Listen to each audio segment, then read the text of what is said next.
It is 0:30 Universal Time. I'm Jim Tedder in Washington. Saudi Arabia has named 2 of the 3 prisoners who killed themselves at the United States Naval Base at Guantanamo Bay, Cuba. The Saudi government said the 2 are Mania al-Otaibi and Yasser al-Zarani. They used cloth to hang themselves. A lawyer for some of the prisoners said he holds the United States responsible for their deaths. Khatib al-Shamari said the deaths show the mistreatment at Guantanamo and the ways in which human rights are violated there. United States Navy Admiral Harry Harris is the commander of the Guantanamo base. He said the 2 planned their deaths as an act of war. Officials at Guantanamo have reported 41 unsuccessful attempts by prisoners to kill themselves. The United States began taking prisoners to the base in January 2002. President Bush has called his top civilian and military advisors together to discuss the way forward in Iraq.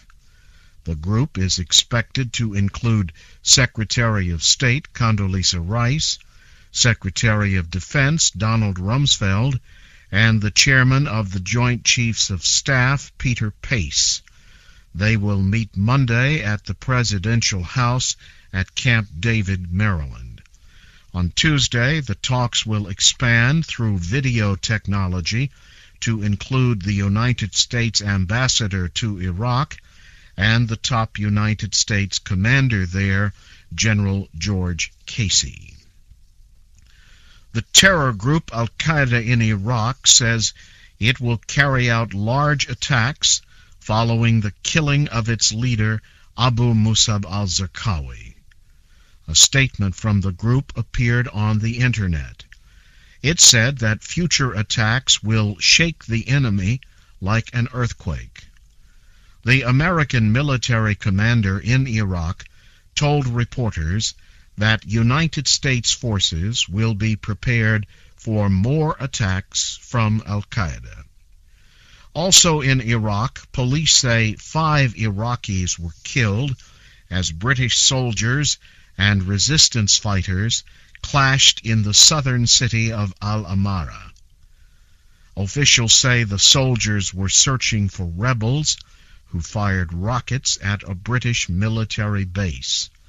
And a bomb attack in Baghdad has killed 4 people. Iran has answered a Western proposal designed to limit its ability to produce nuclear weapons.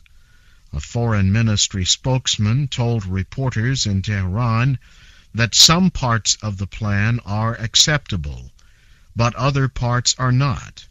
He did not say which parts were not acceptable. Iran's chief nuclear negotiator said the proposal does contain problems. Ali Larijani spoke in Cairo. He is meeting there with Egyptian President Hosni Mubarak and Arab League Secretary General Amr Moussa. Mr. Larijani said Iran's nuclear program is not a danger to the Middle East because it deals with peaceful nuclear technology. Afghan President Hamid Karzai has announced a program to ask tribes in the country's border areas to help security forces fight the Taliban. Mr. Karzai spoke in Kabul to tribal leaders from eastern provinces. He said the civilians would make the areas stronger against terrorist attacks. He said the forces would be under government command, and he denied reports that he wants to create armed groups. In London, officials said a British soldier was killed in an incident with suspected Taliban forces in Helmand province. 2 others were seriously wounded. You are listening to the news in VOA Special English. The human rights group Amnesty International has released a new report criticizing China for exporting arms. The group calls China one of the world's biggest, most secret, and irresponsible arms exporters. It says China has sold weapons to Sudan, Nepal, and Burma. The group says this has extended conflicts in those areas and aided repressive rule. The new report accuses China of sending tens of thousands of guns and small bombs to Nepal's security forces. It says the Chinese government has exported hundreds of military vehicles to Burma and Sudan. And it says China's arms exports often involve the exchange of weapons for materials that aid the country's economic growth. China rarely confirms sales of military equipment. Palestinian officials say an Israeli air attack has killed 2 people in the Gaza Strip. The Israeli army says it targeted militants launching rockets at Israel. 1 person was wounded in the Palestinian attack. Palestinians say a second Israeli airstrike in Gaza has destroyed a car.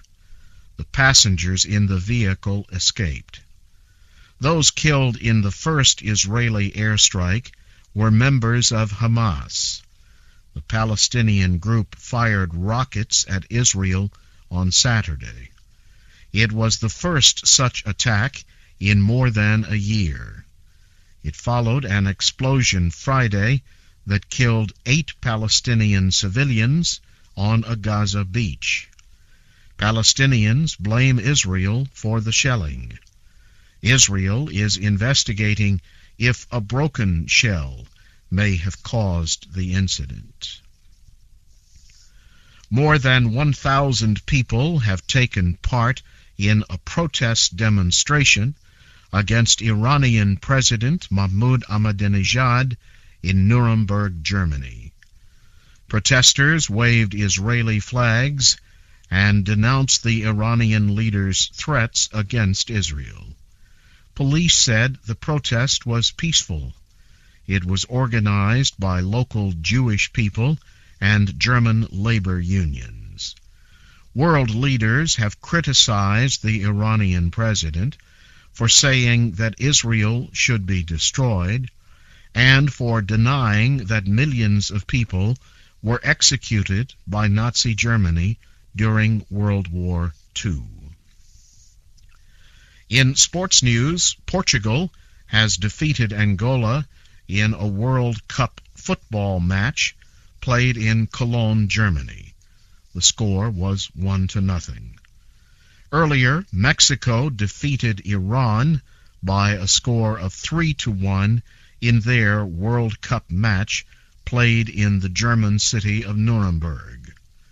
And the Netherlands defeated Serbia and Montenegro by a score of 1-0. Their match was played in Leipzig. And now, briefly, here again is the major news of the hour in Special English. Saudi Arabia has named 2 of the 3 prisoners who killed themselves at the United States Naval Base at Guantanamo Bay, Cuba. President Bush has called together his top civilian and military advisors to discuss the way forward in Iraq. And Al-Qaeda in Iraq has threatened large attacks following the death of its leader last week. And that's the news in VOA Special English.